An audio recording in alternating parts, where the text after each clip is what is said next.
Баршаңызға қайырлы күн достар, сіздермен бірге Кәмшат. Бүгін сіздермен ресторандарда 2500 теңгеден сатылынатын мохитоның рецептімен бөлісетін боламын. Үй жағдайында қалай жасауға болады? Қыр-сырымен бөлісетін боламын. Видеоны соңына дейін қараңыздар.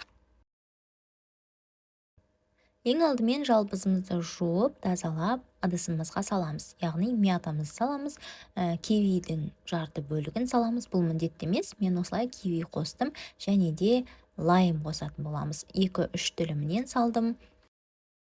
Және де осындай сироп қосатын боламыз. Менде осындай түрі сироптың барбадос секілді сироп түрлерін қоссаңыз, өзіңізге ұнайтын түрлерінен, ұнайтын дәмінен қоссаңыз болады. Менде клубничный мохито болады.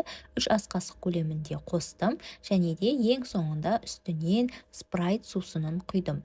1 литр спрайт сусыны болды менде. Егер сіз одан да көбірек жасағыңыз келсе, онда көп құятын боласыз. Спрайтты алмастыруға болады.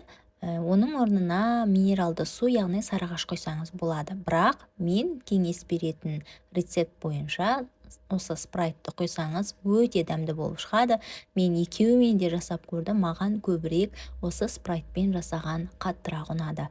Осылай жақсылап, үлкен қасықтың көмегімен жақсылап араластырып аламыз. Осымен біздің мохитомыз дайын болады. Үйде балалар болғандықтан мен мұз түйіршіктерін салмадым. Егер сіз салқын сусынды қаласаңыз, онда мұз түйіршіктерін де қоссаңыз болады. Осылайша біздің мохитомыз дайын. Ыстық күнде шөліңізді қандыратын сусын болары анық, міндетті түрде жасап көріңіз.